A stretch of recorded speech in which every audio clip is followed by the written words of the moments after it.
your life, can't put me in a box. I redefine any definition you got. I am the tiger, I'm making steps to the top. The flames, I whip it up, you just gotta hand me the rock. Take a seat, you cannot stand it. All I know the flow harder than a Scotch bunny. Bonjour à tous et bienvenue dans cette nouvelle vidéo. Alors ici, je vais vous présenter une montre d'une marque que vous connaissez probablement puisque j'en ai déjà parlé, c'est la marque Code 41.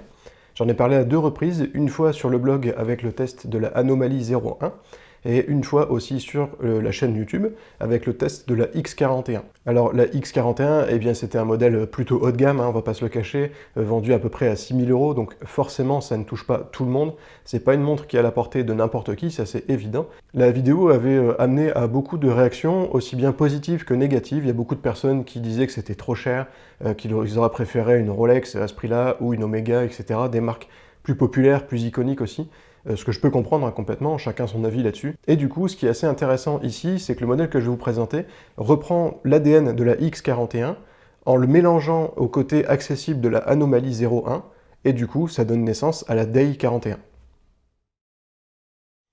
Alors, la Code 41 Day 41, eh bien, je trouve que c'est un savant mélange entre la Anomaly 01, le modèle le plus accessible de la marque, qui est vendu aux alentours de 750-800 €. Alors, ça reste un prix conséquent, on est d'accord, mais c'est la montre la moins chère de chez Code 41. Et visuellement, je trouve qu'elle rappelle quand même beaucoup la X41, sans son prix, évidemment. L'édition que je vous présente ici, eh bien, c'est la deuxième édition de la Day 41. Elle était déjà sortie en février 2019. Elle avait très bien fonctionné puisqu'il y avait eu un petit peu plus de 2000 modèles vendus pour un chiffre de 2 millions €. Donc voilà, c'est une montre qui avait quand même déjà bien plu. Il y a pas mal de personnes sur la page de la petite trotteuse qui m'ont dit qu'ils l'avaient et qu'ils adoraient. J'ai vu aussi sur des groupes horlogers que beaucoup la possédaient.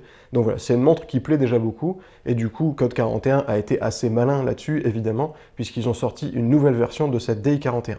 Alors, je tiens à le préciser aussi directement ici en début de vidéo. La montre que je vous présente ici m'a été prêtée par Code 41. C'est pas une montre que je conserve et je n'ai pas été payé du tout pour en dire du bien. C'est une montre que j'ai eue pendant quelques semaines pour me faire un avis, pour prendre les photos et tourner cette vidéo. Je n'ai aucun intérêt financier à vous en dire du bien. Par contre, si vous souhaitez l'acheter, il y a un lien affilié qui est en dessous de la vidéo. Vous pouvez l'acheter directement à partir de ce lien. Moi, je touche une petite commission en échange, mais encore une fois, je ne force pas du tout à l'achat, je vous donne ici mon vrai avis. Cette montre m'a beaucoup plu, donc je vais dire beaucoup de choses positives, mais c'est pas pour ça que je vous force à l'achat et je n'ai pas été, encore une fois, payé pour en dire du bien, pas du tout. Je refuse complètement ce genre de pratique. Bonne vidéo! Le modèle que je vous présente ici, c'est la version donc avec un boîtier noir et le cadran noir. Le boîtier mesure 37 mm de diamètre et moi je l'ai reçu avec un bracelet en cuir perforé de couleur gris clair. Il faut savoir qu'elle existe aussi en 40 mm de diamètre avec un bracelet donc couleur acier, un gris acier, aussi gris anthracite qui est un petit peu plus foncé que du gris acier mais qui n'est pas noir. Elle existe aussi avec d'autres déclinaisons de cadran, notamment un cadran avec des petits diamants qui a une touche beaucoup plus féminine que le modèle que je vous présente ici.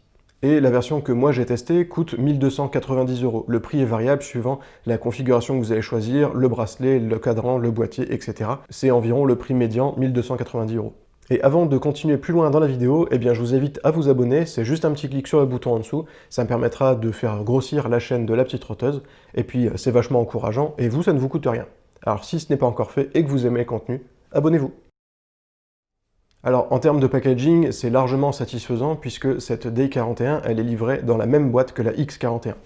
Quand j'avais fait le test vidéo de la X41, j'avais un petit peu reproché à la marque d'avoir opté pour une boîte qui était, je trouve, un petit peu en dessous de ce qu'on peut attendre pour une montre à ce prix-là. C'est vrai que quand on dépense quasiment 6 000 € dans une montre, je pense qu'on s'attend à avoir un coffret plus luxueux, plus prestigieux, peut-être en bois, enfin voilà, quelque chose de un petit peu plus travaillé qu'une simple boîte. Par contre ici, pour une montre aux alentours de 1 200 €, 1 300 €, je trouve que c'est quand même vraiment très bien. C'est un très beau coffret, ça réserve un bel accueil aux personnes qui vont l'acheter. La montre est bien emballée, elle est bien protégée pour le transport, ça c'est évident. Donc c'est une boîte qui est entièrement noire, qui est très rigide. Elle est, je trouve, encore une fois plutôt séduisante. À l'intérieur, on a une belle sérigraphie en noir brillant. Donc c'est très joli, c'est assez sobre. On retrouve l'ADN, encore une fois, de Code 41, ce qui est, je trouve, très bien. Après, j'ai un petit regret, par contre, c'est que, donc, en fait, on reçoit la montre et le bracelet à part. Et en fait, j'aurais aimé, pourquoi pas, un petit chiffon ou quelque chose comme ça pour pouvoir nettoyer la montre. Parce que moi, personnellement, je prends soin de mes montres, je les nettoie assez souvent pour qu'elles ne prennent pas la poussière, les traces de doigts, etc. J'aurais aimé, voilà, un petit chiffon microfibre ici. Je pense que ça aurait pas coûté très cher à la marque et ça aurait été un petit accessoire sympa. Mais bon, c'est pas bien grave, encore une fois, c'est un packaging qui fait largement son office et qui est très accueillant.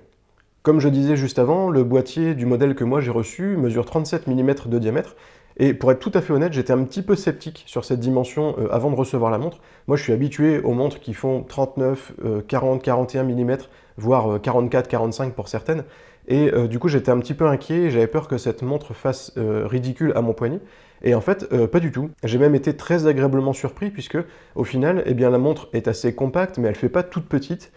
C'est clairement pas une montre qui est minuscule, pas du tout.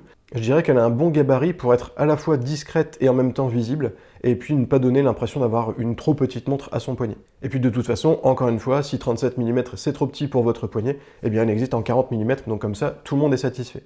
Le boîtier de la version que j'ai reçue est en noir mat, c'est un traitement PVD qui a été appliqué dessus. Je trouve qu'il est très réussi, il a l'air assez résistant. Après, très honnêtement, étant donné que c'est une montre qu'on m'a simplement prêtée, j'ai pas cherché à l'abîmer. Je vais me contenter de faire confiance à la marque ici pour la robustesse du revêtement.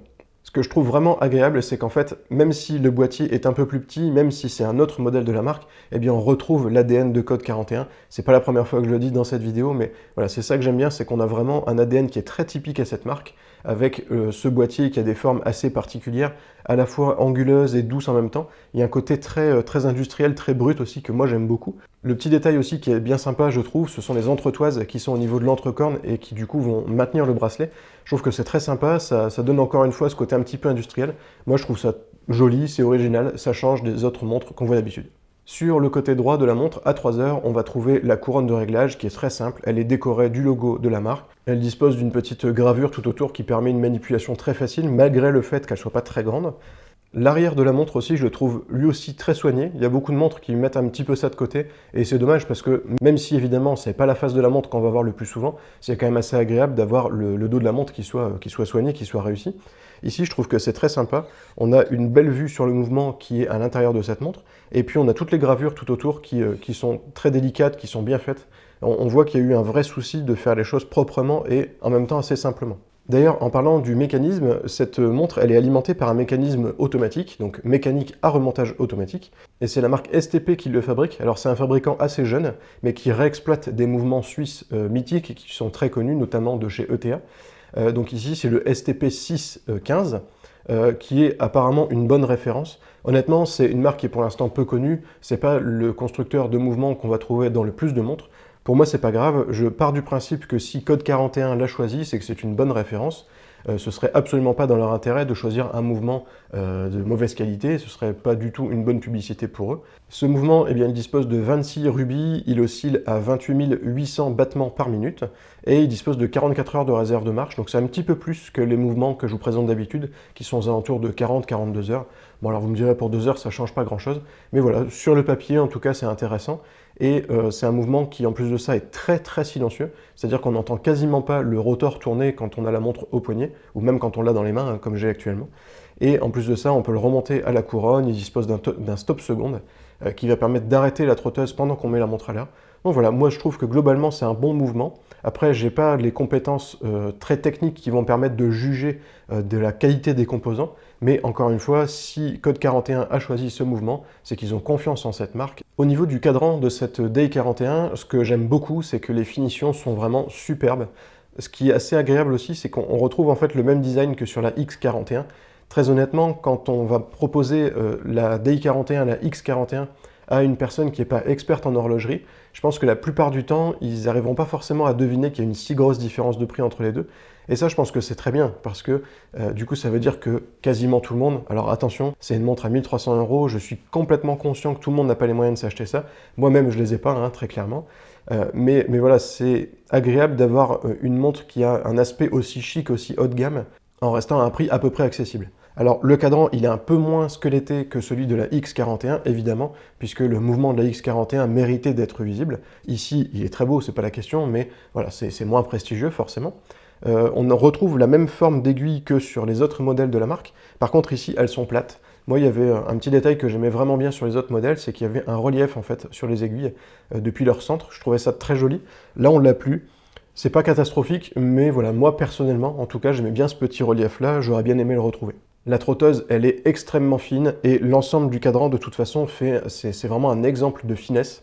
Quand on regarde de près, les finitions sont, je trouve, vraiment très propres. Et même sur les groupes horlogers auxquels je suis abonné, les personnes qui sont très expertes dans les montres haut de gamme, dans les montres, voilà, enfin, dans l'horlogerie pure, on va dire, apprécient aussi le design de ce cadran. Donc je pense honnêtement que Code 41 a fait un bon choix, puisque ça va pouvoir toucher, je pense, une très grande partie de la population, que ce soit de simples amateurs de belles montres, ou en même temps des grands connaisseurs de l'horlogerie.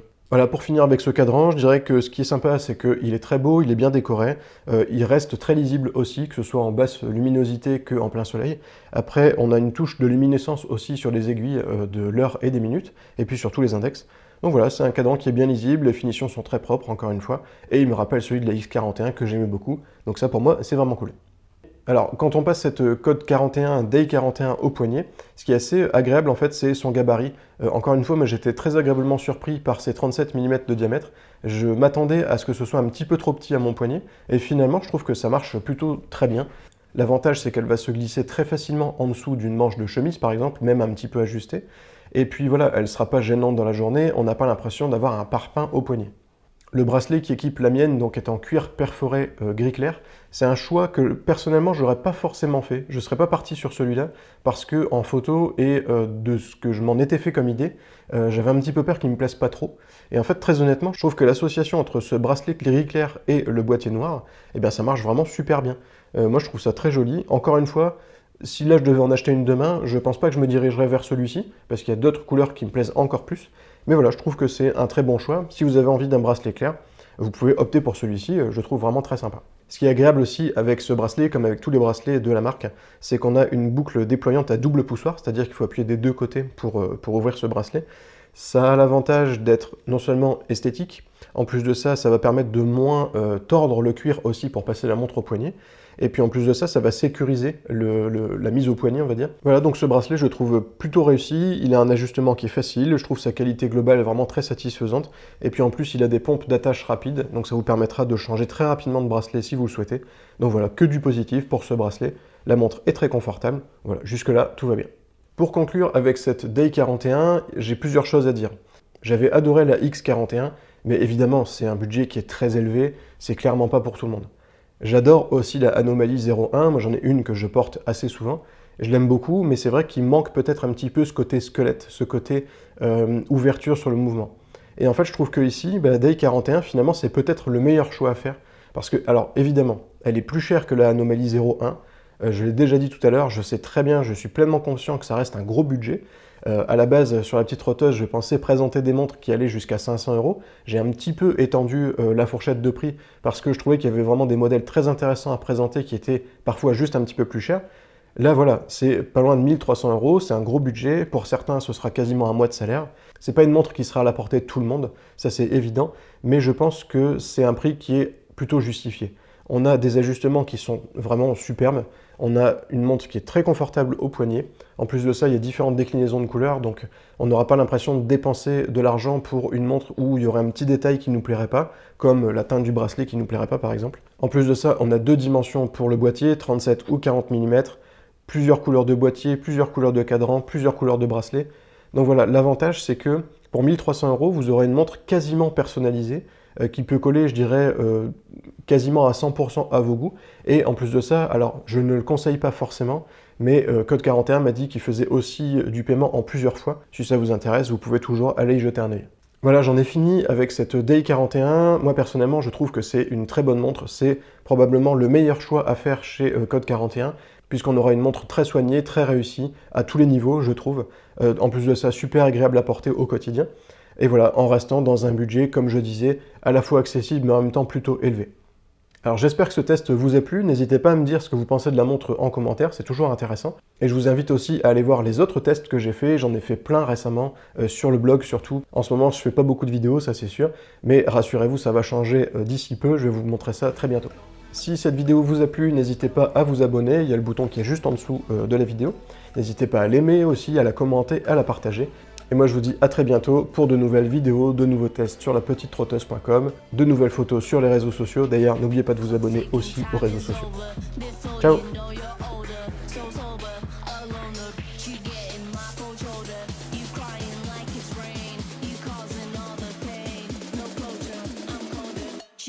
Nothing, Joker.